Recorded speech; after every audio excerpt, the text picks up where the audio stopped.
श्री राम मित्रों, आइए अंग्रेजी सीखते हैं। इस क्लास में लर्न इंग्लिश क्लासेस में आपका स्वागत है। सबसे पहले हम भगवान का नाम लेंगे, गणपति भगवान का आवाहन करेंगे। वक्रतुंड महाकाय सूर्यकोटि संप्रभ निर्विघ्नं कुर्मदेव सर्वकार्येषु सर्वदा। गुरुर्ब्रह्मा गुरुर्विष्णु गुरुदेवो महेश्वर गुरु साक्षात् परब्रह्म तस्मै श्री गुरुवे नमः। हे भगवान, हमें विद्या प्रारंभ करने की और विद्या सीखने की शक्ति प्रदान करें। हमें वो अभिरुचि प्रदान करें जिससे हम इस नई भाषा को सीखने में पारंगत ग्रहण कर सकें। इस भाषा को इस तरीके से सीखें जिससे इसमें हमें प्रवीणता हासिल हो सके। ओम श्री गणेशाय नमः। तो सबसे पहले हम क्या सीखेंगे? हम व्याकरण की बात करते हैं। जब भी हम किसी भाषा की बात करते हैं तो उसमें व्याकरण का नाम आता है। इसमें कई प्रकार के प्रश्न उठते हैं, लेकिन सबसे पहले हम ये समझ लेते हैं कि व्याकरण होता क्या है। व्याकरण वह विद्या है जिसके अंतर्गत बोलचाल और साहित्य में प्रयुक्त भाषा के स्वरूप, उसके गठन, अवयवों और प्रकारों, उनके पारस्परिक संबंधों और रचनात्मक रूप परिवर्तन का विवेचन किया जाता है। कहने का मतलब क्या है कि व्याकरण एक ऐसी विधा है जिसके द्वारा भाषा में हम पारंगत हासिल करते हैं। भाषा में किस प्रकार के शब्दों का प्रयोग करना है, किस प्रकार के वाक्यों का प्रयोग करना है, किस प्रकार के अन्य व्याकरणीय चिन्हों का प्रयोग करना है, ये हम व्याकरण से सीखते हैं। और अगर बुक की बात की जाए तो भाषा संबंधी नियमों से संबंध पुस्तक को ही व्याकरण कहते हैं। व्याकरण को इंग्लिश में ग्रामर कहते हैं। ग्रामर का स्पेलिंग ध्यान देना है, GRAMMAR। मतलब इसमें ई कहीं नहीं है, दोनों जगह ए है। 2 R अलग अलग है और 2 M एक साथ है। ग्रामर का स्पेलिंग ध्यान रखना है। ऐसा हम इसलिए कह रहे हैं क्योंकि कई बार कॉम्पिटिटिव एग्जामिनेशन में स्पेलिंग एरर में ये आ जाता है और बहुत लोग कहीं ना कहीं इसमें ई या कहीं सिंगल एम, कहीं डबल आर, कुछ ना कुछ करके गलती कर बैठते हैं। इसलिए आप ये गलती नहीं करेंगे। ग्रामर का स्पेलिंग GRAMMAR, MM को डबल M भी कहते हैं। अच्छा, ग्रामर का अगर हम चूंकि हिंदी से इंग्लिश सीख रहे हैं इसलिए हम इसे ग्रामर कह रहे हैं। अगर हम इंग्लिश से सीखेंगे, दूसरे लैंग्वेज से सीखेंगे तो ये ग्रामर है, इसका प्रोनाउंसिएशन ग्रामर होता है। ग्रामर ये होता है ना, तो वैसे ही ग्रामर होता है। देखिए यहाँ पर ये इसका प्रोनाउंसिएशन दिया हुआ है, ये ग्रामर। र को भी हाफ पढ़ना है, ग्रामर। ग्रामर हम लोग ग्रामर पढ़ते हैं, ग्रामर बोलते हैं इसलिए क्योंकि हम लोग हिंदी भाषी हैं। अगर इंग्लिश हमें पर अच्छी पकड़ हो जाए तो हम ग्रामर नहीं बोलेंगे, ग्रामर बोलेंगे, ग्रामर। और ये धीरे धीरे आर भी लास्ट वाला लुप्त हो जाएगा, grammar, grammar. The rules of a language, for example, for forming words, joining words together in sentences। भाषा में शब्द रचना, वाक्य रचना के नियम को ही व्याकरण कहते हैं। सो व्याकरण क्या होता है? व्याकरण उस पुस्तक का नाम है, व्याकरण उस विधा का नाम है जो भाषा में शब्दों का कहां पर, किस प्रकार के शब्दों का कहां पर प्रयोग किया जाए, वाक्य संरचना कैसे की जाए, सेंटेंस फॉर्मेशन कैसे किए जाए, ये सेंटेंस सही है कि गलत है, इसके विचार करने के लिए जो हमारे पास मेजरमेंट होती है, जो हमारे पास तराजू होती है, जो हमारे पास बैलेंस होता है, उस बैलेंस का नाम ही व्याकरण है।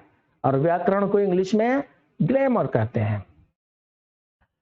अब प्रश्न ये उठता है कि सबसे पहले क्या आया होगा? तो जैसा कि हमने पहले आपको बताया, व्याकरण भाषा की एक विधा है, भाषा की एक प्रकृति है, भाषा का एक विज्ञान है। भाषा सही चल रही है या गलत चल रही है, इसको निर्धारित करना व्याकरण का कार्य है। तो प्रश्न ये उठता है कि सबसे पहले व्याकरण आया होगा या सबसे पहले भाषा आई होगी? देखिए, जब सिविलाइजेशन हुआ, जब सभ्यता का विकास हुआ, तो जैसे जैसे सभ्यता का विकास होता गया, मनुष्य धीरे धीरे किसी न किसी रूप में कुछ बोलने कहने लगा, और कुछ ऐसी चीजें हम कहने लगे जिसको सामने वाला समझने लगा। तो अगर हम कोई बात कह रहे हैं और सामने वाला समझ रहा है, कहने के तरीके अलग अलग हो सकते हैं। इशारे से भी हम कह सकते हैं, ये इशारे से भी हम कह सकते हैं, ये इशारे से भी हम कह सकते हैं, ये इशारे से भी हम कह सकते हैं, ये इशारे से भी हम कह सकते हैं, ये इशारे से भी हम कह सकते हैं, ये इशारे से भी कह सकते हैं। तो कहने का मतलब यह हुआ कि इशारे के अलावा जब हम शब्दों का प्रयोग करने लगे, वर्बल नॉन वर्बल होता है, जब हम शब्दों का प्रयोग करने लगे, वाक्यों का प्रयोग करने लगे, पैसेज का प्रयोग करने लगे और सामने वाला उसको समझने लगा, तो उसको हम बोले ये भाषा विकसित हो गई है। तो निश्चित तौर पर भाषा के विकास के लिए व्याकरण की कोई आवश्यकता नहीं है। भाषा के विकास के लिए दो व्यक्तियों में आपस में बातचीत करके अपनी बातों को दूसरों तक पहुंचाना होता है। वो टूटी फूटी भी भाषा हो सकती है, वो छोटी मोटी भी भाषा हो सकती है, उसके शब्द उल्टे फुल्टे भी हो सकते हैं, सामने वाले को समझ में आ रहा है ना, वो भाषा हो गया। तो इसलिए भाषा सबसे पहले आई है। तो जब सबसे पहले भाषा आई है तो व्याकरण कब आया? सबसे पहले भाषा आई है, व्याकरण पहले नहीं आया है। अगर रूल की बात की जाए तो पहले एक रूल बनाया जाता है। मान लीजिए कि क्रिकेट खेलना है, तो क्रिकेट के लिए रूल बनाया जाएगा कि 50 ओवर का गेम होगा या 20 ओवर का गेम होगा, एक ओवर में 6 बॉल होंगे या एक ओवर में 5 बॉल होंगे, कहां पे हिट विकेट होगा, कहां पे कैच होगा, बाउंड्री पार हो जाने के बाद भी कैच एक्सेप्टेबल है कि नहीं, बाउंड्री लाइन पर अगर आप कैच करते हैं तो एक्सेप्टेबल है कि नहीं, ये रूल हो गया। तो पहले रूल बनाया जाता है और उस रूल के अनुसार खेल खेला जाता है, और उस रूल का जो जो उल्लंघन करता है उसको आउट कर देते हैं, और उस रूल की परिधि में जो सबसे अच्छा परफॉर्म करता है उसको बेस्ट प्लेयर कहते हैं। तो ये तो हुआ रूल और खेल की बात। लेकिन भाषा में ऐसा नहीं है। पहले व्याकरण नहीं आया, पहले भाषा आई है। भाषा दो व्यक्तियों के बोलचाल से ही प्रारंभ हुई है। आज के डेट में भी भाषा के अंदर बहुत सी बोलियां होती हैं, और ऐसा देखा गया है कि परिवार टू परिवार, समाज टू समाज, गांव टू गांव बहुत से ऐसे शब्द हैं जो बदलते रहते हैं। उनका कोई रूल नहीं है, कोई रेगुलेशन नहीं है, क्योंकि वो भाषा है। तो पहले भाषा आई है, बाद में व्याकरण आया। व्याकरण किस लिए आया? जब भाषा परिपक्व होगा, मैच्योर्ड हो गया, तब समाज के इंटेलेक्चुअल लोगों ने डिसाइड किया कि इस चीज को अगर इस तरीके से कहा जाता है तो इसको ज्यादा उपयुक्त माना जाएगा, इसको अगर इस तरीके से कहा जाता है तो इसको कम उपयुक्त माना जाएगा, और अगर इसको इस तरीके से कहा जाता है तो इसके तो मिस मीनिंग हो रहे हैं, मल्टीपल मीनिंग हो रहे हैं, ये गलत कहा जाएगा। और ये सही है, ये गलत है, इसी के बीच व्याकरण को लाया गया है। भाषा भी बदलती रहती है और व्याकरण भी बदलते रहते हैं। तो जहां तक भाषा बात ये रही कि क्या भाषा सीखने के लिए व्याकरण सीखना जरूरी है, सीधी सीधी अगर जवाब देनी है तो नहीं जरूरी है। फिर से मैं प्रश्न करता हूं, क्या भाषा सीखने के लिए व्याकरण सीखना जरूरी है? नहीं जरूरी है। इस धरती पर अनेक ऐसे लोग मिल जाएंगे जो भाषा में पारंगत हासिल कर चुके हैं, विद्वान बन चुके हैं, बिना व्याकरण का ज्ञान किए हुए। अपना ही उदाहरण ले लीजिए, आप हिंदी भाषी हैं, पता नहीं आपको हिंदी व्याकरण का कितना ज्ञान है, परंतु आप हिंदी भाषी हैं और अच्छी तरीके से हिंदी बोल लेते हैं।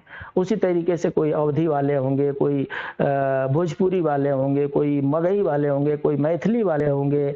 ये लोग अपनी अपनी भाषा में पारंगत हासिल कर चुके हैं। मुझे हिंदी सीखने के लिए, मुझे हिंदी बोलने के लिए, मुझे हिंदी पढ़ने के लिए व्याकरण की कोई जरूरत नहीं है। व्याकरण तो मैं 5वीं 6ठी क्लास से मैंने पढ़ना शुरू किया, सबसे पहले तो मैं भाषा पढ़ना शुरू किया। तो मुझे अपनी मातृभाषा पढ़ने के लिए व्याकरण सीखने की जरूरत नहीं है। व्याकरण मैं तब सीखता हूं जब मुझे ये जानकारी प्राप्त करनी होती है कि जो मैं बातें कर रहा हूं वो कितना सही बैठ रहा है, कहीं मेरी बातों का कुछ और अर्थ तो नहीं निकाला जा रहा है। तो इसलिए भाषा सीखने के लिए व्याकरण की जरूरत नहीं है। ये तभी रूल लागू होता है जब अपनी मातृभाषा हो।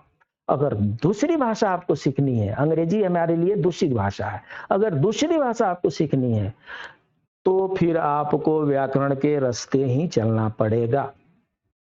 व्याकरण सीखते हुए अगर उस भाषा को सीखते हैं तो आप जल्दी सीखेंगे, अच्छे से सीखेंगे, स्पष्ट रूप से सीखेंगे और ज्ञानी बन जाएंगे। बिना व्याकरण का सीखते हैं भाषा, हो सकता है कि भाषा आप सीख जाए, देर से सीखेंगे, उल्टे पुल्टे सीखेंगे और विद्वान होने की कम संभावना है। व्याकरण एक भाषा सीखने की सुविधा प्रदान करता है। व्याकरण मास्टर नहीं है, व्याकरण भाषा का सर्वेंट है। सो व्याकरण जो है भाषा सीखने की सुविधा प्रदान करता है। बिना व्याकरण के भी भाषा सीखी जा सकती है।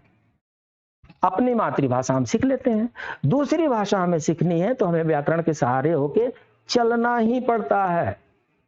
और अभी हम दूसरी भाषा अंग्रेजी सीखने जा रहे हैं, इसलिए हमें व्याकरण के रास्ते से होकर ही चलना पड़ेगा।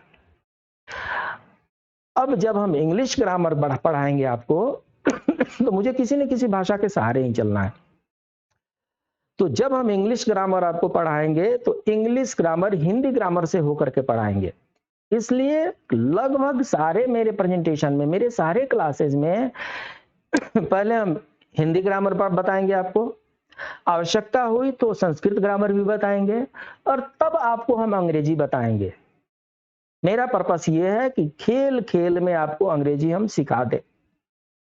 जितने लोग मुझे जानते हैं उनका मानना यह है कि जो कुछ मैं पढ़ाता हूं वो आसान हो जाता है।